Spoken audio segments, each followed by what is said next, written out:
This program is brought to you by thepodcastfactory.com. You're listening to the Pretend You're Fired Today podcast. And now, here's your host, Lisa Rangel.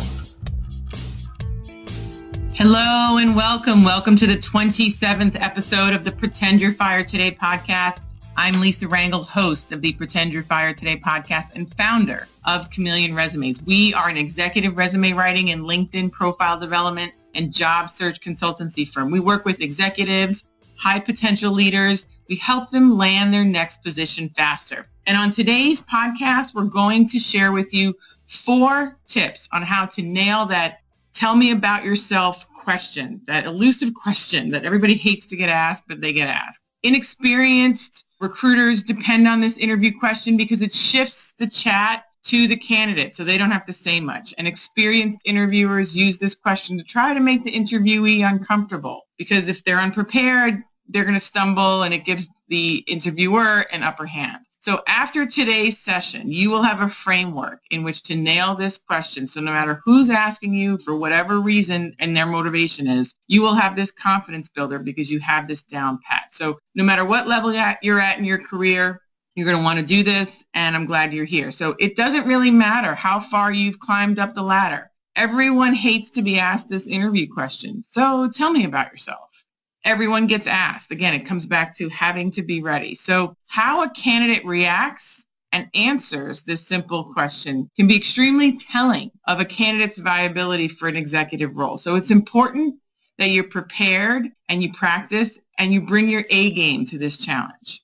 While this popular interviewing question does pose a lot of landmines, you can avoid them by following these 4 tips. So first, you want to focus your story on what makes you exceptional. The key here is to be specific when describing what achievements and strengths you bring to the table.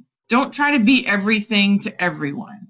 Oftentimes, interviewees, candidates are wanting to impress people, so they tend to be this people-pleasing, always catering, and they don't take a stand and they don't tell specific stories.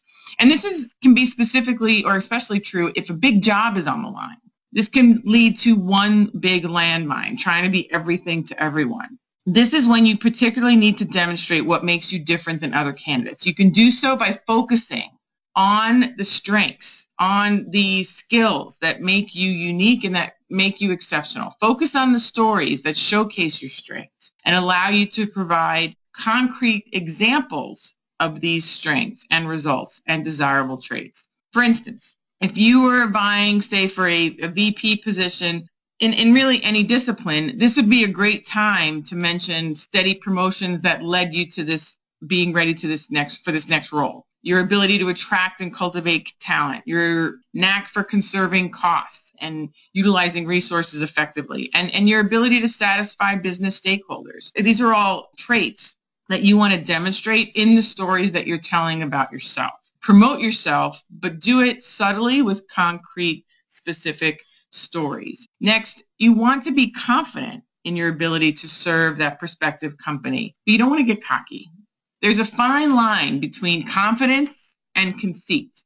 You can feel it most of the time when you've crossed it, but one way to think of it is like this. Confidence acknowledges what you're really good at, but your focus still remains on service to the organization, service to your prior organizations. Conceit, on the other hand, thinks it can do no wrong, and it has a more self-interested, narcissistic tone. For instance, if a recruiter hears from a marketing candidate, I can market anything, and that person is in the running for, say, an SVP of marketing type of position, the recruiter is probably most likely not going to believe the candidate because it's just one of these all-encompassing statements. The recruiter's been in business long enough to know that while you may be a great marketer in your industry or within specific product lines, the likelihood of you being able to market almost anything is probably a likelihood that's false. So instead, focus on specifics. Focus on what that particular prospective company does and show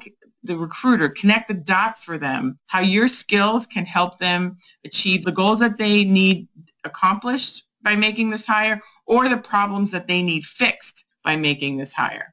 Another example, does the company sell software services? Then instead of saying you can sell anything and you have these great selling skills that you can sell anything, change your answer to something to the effect of, I'm great at creating and executing marketing campaigns for software, and show then specifically how you've done that. Whether it's transferable skills that maybe you sold something else prior that would lend itself to selling software just as readily, or you've been in software sales for a number of years and you have examples to show from your work history. So show that those work history examples that tell the story as opposed to you just simply stating that you have the trait.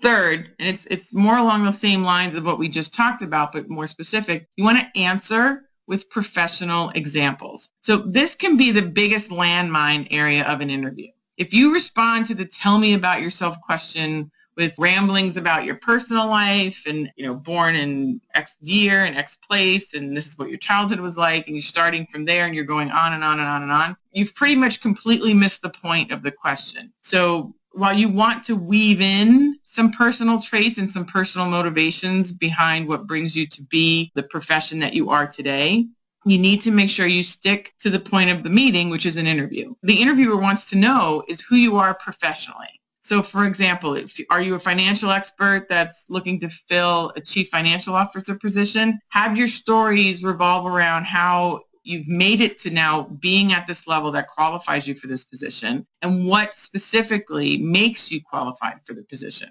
Tell your story about yourself that weaves in how you're qualified for the role. This is the interviewer's way of opening the line of communication and still getting what they need relatively quickly without them having to ask a lot of questions. You need to be prepared with stories. They want to know off the bat if your leadership skills are right for the job. Are you going to be able to attract the right talent to grow the group? How do you interface with other executives around the boardroom table? Do you liaise effectively with non-financial leaders, marketing and legal and other areas? You want to show these stories and how you've evolved over time. Initially, when answering this question, I try to stay away from the personal stuff. It doesn't mean you won't weave it in later on into the story or that personal traits aren't worthy. But you just want to make sure that you stick to the initial points of the meeting, especially if this tell me about yourself question is asked early in the interview. Early in the interview and at the very beginning of answering this question, I find that the personal traits maybe aren't the right time to bring it up, but eventually you will, and you'll know when to do it, and you'll do it in the appropriate context.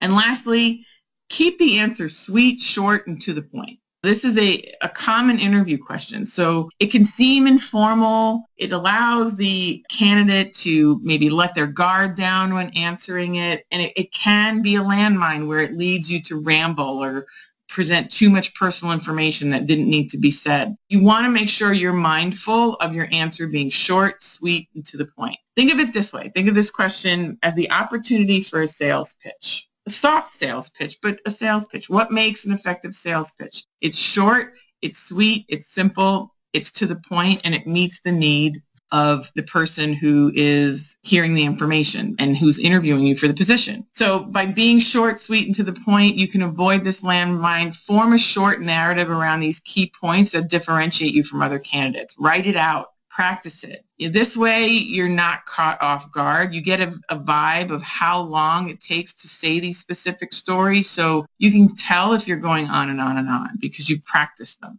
So having this stage down will dramatically increase your confidence on an interview. Knowing you can be conversational in your answer when asked this tell me about yourself question is huge because they're going to ask. You need to be ready.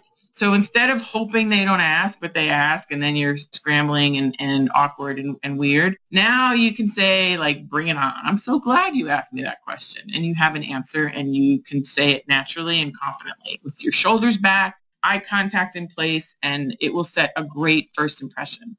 So if you found this helpful and you want more interview prep resources, go to our interview prep sheet. You can find it at interviewprepsheet.com. You can download the interview prep sheet there. You will ensure that you'll have all your bases covered when you're going on your next interview, and you're going to do exceptionally well by using this checklist. So We have additional interview tactics and strategies for you that will help you nail the interview or even your next performance review. Because frankly, I believe performance reviews are really like internal interviews. You're showing why you were worthy of keeping your job and why you're worthy of even positioning yourself for next promotion based on all of these stories of your achievements that you're able to tell. So go to interviewprepsheet.com, get the interview prep sheet. In past episodes, we've talked about the only way to truly protect yourself from job loss is to pretend you're fired today, make a list of activities that you would do to start finding your next job, and do it now. Doing these proactive activities to keep yourself in demand when you don't need a job, this is the key element in the Pretend You're Fired Today action list. Keep your network primed, keep your network active so you stay in the forefront of your network's mind and you're creating demand for yourself consistently and before you need it. That's the key. This way, if your job situation changes unexpectedly, you already have pent-up demand for what you do. You just need to make some phone calls. You need to put out some feelers, and that will allow you to find the job a lot faster because you've done these actions that I'm showing you here today and in past episodes. For the next few episodes of this Pretend You're Fired Today podcast, we're going to continue to go through a list of tactics and activities for you to do now as if you were let go today. So this way you're always ready for whatever the world brings your way. The first item on our Pretend You're Fired Today podcast list was your resume. You want to make sure you get that ready. We cover that in episodes 1 through 8. And the second item on the Pretend You're Fired Today action list was updating your LinkedIn profile. And you can go back to episodes 9 through 12, and you'll be able to review how to set up your profile. In the last few episodes, we've covered a ton of different topics in job search and interview prep. And some of the topics we covered were how to work with recruiters, how to make job boards work for you. We've discussed how to create stories and achievement-based bullets for your resume, and the stories obviously for interviewing. This way you're able to crush the interview, get an offer, and put that offer on your terms. I have to tell you, I'm so proud of you of taking these steps, making yourself marketable, creating the demand before you need it. Most people don't do this. You're really setting yourself apart by doing this. Most people wait because they put their head in the sand. They think job loss or unexpected job changes won't happen to them. But boom, bam, then it happens. Unexpected job changes happen, and then people are trying to learn all this information, and they're scrambling, they're under pressure. It's really uncomfortable when you're trying to learn all this stuff because you have to, as opposed to now you're doing it because you want to. And it's so much better. So just kudos to you for giving this gift to yourself of learning it before you need it. My friend saved me with her priceless advice of pretend you're fired today, and I'm paying it forward with you. And I ask you to pay this sentiment forward, share it with as many executives, rising professionals who you feel would benefit from this build it before you need it advice. It's just so key. To me, it's really the only aspect of job security that truly exists. It's just literally pretending you're fired today and just making sure you have some inroads always in the works. Doing the preparation suggested in this episode will prepare you to interview confidently, whether you're on a job for a performance interview or you're going to be interviewing for your next role. In our next episode, you're going to want to be here for this one. We will discuss how to answer that ever popular "Are you overqualified for this job?" question.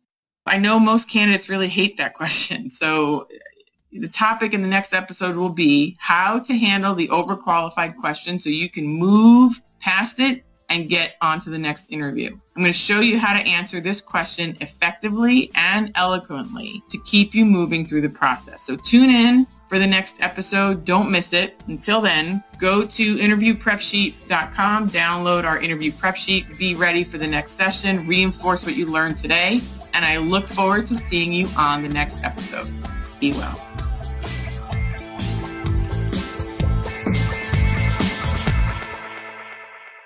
This is the podcastfactory.com.